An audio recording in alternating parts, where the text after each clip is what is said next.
Okay, we are Igor, thank resident you in so Milan. much for joining us today. Hi, thank you for this opportunity.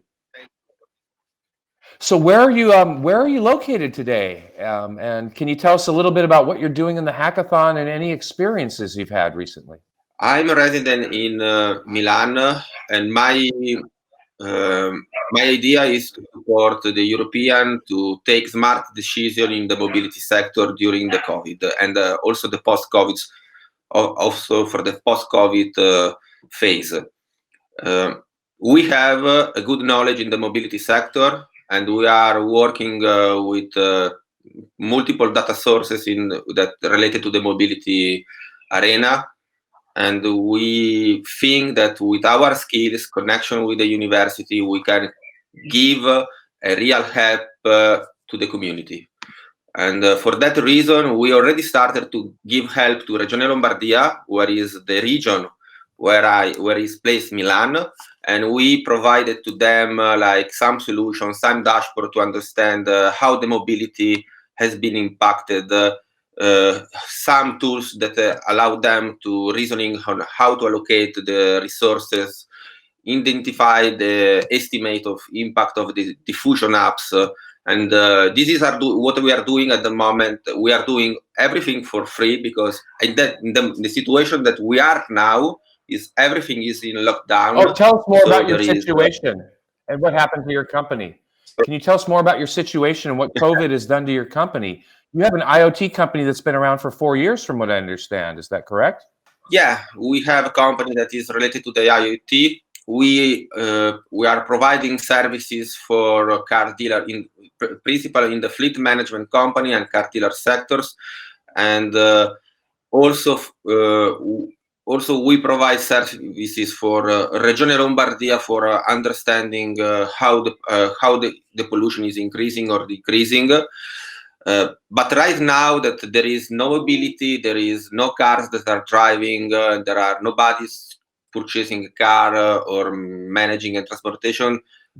We see that our partners, the business related to our clients, is going very down, and some of them already are thinking that they are going to bankrupt.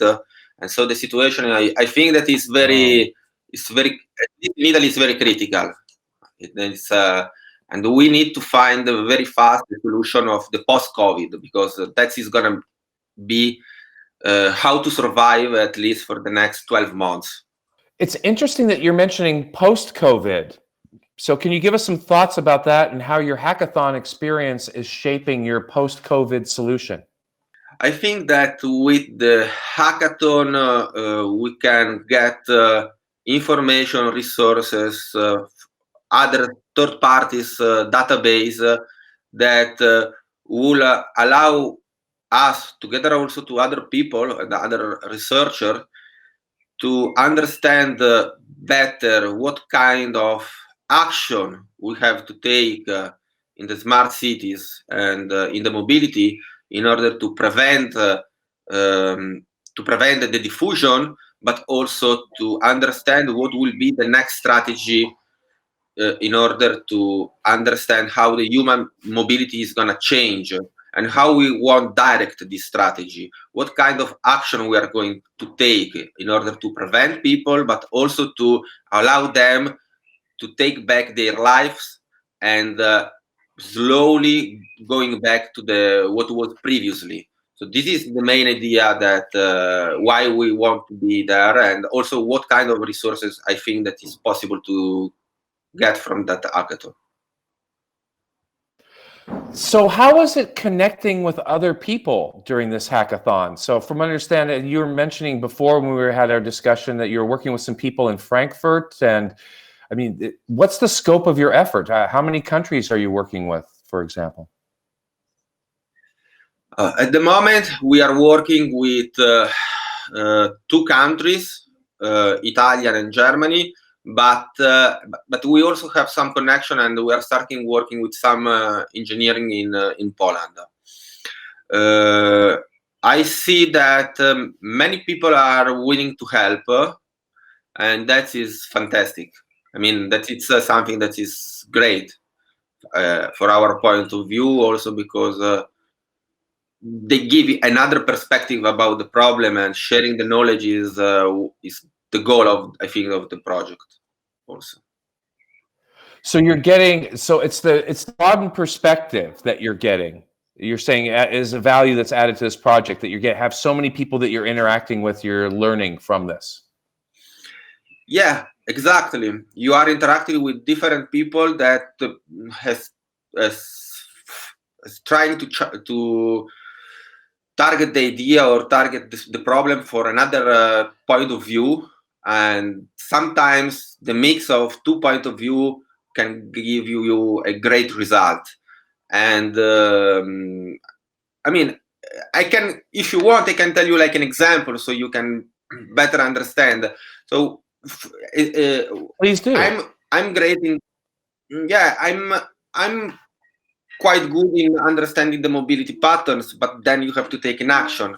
So through the Frankfurt University, one teacher of the Frankfurt University, he helped me to understand how using the data on the movement of the vehicle, because it is possible to understand how the flow of people connects various geographical area, and the result should be triangulated with data on age group and occupation. And that point I didn't have in mind. And this type of study can be used to plan a gradual opening of the lockdown, depending on geographical area, age, and occupation. And in addition, it can be used to understand the spread of the virus in the event of new outbreaks. An example, if an outbreak occur in Milano, such a study can explain which areas will be affected immediately afterwards, helping reason to allocate resources in a thrifty and targeted way. And this idea comes together. I mean, they are good from understanding people, age, statistical, social issue and problems, and we through the mobility, and we come out with this idea. And this is, from my point of view, a clear, a clear idea of how we can mix together different knowledge.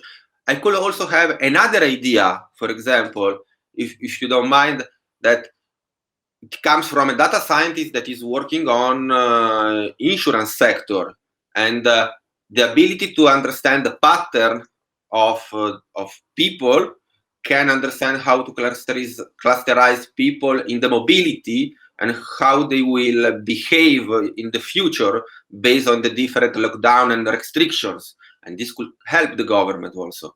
So these are a couple of ideas of how being in a group and working together can help. Igor, this is beautiful, and I thank you deeply for sharing time with us, because I know you're active on developing this solution, and the hackathon, it's going to end, or at least this iteration. I think we'll be doing a lot more of these types of events moving forward. Again, thank you very much. Thank you very much, you too, for your time. Great.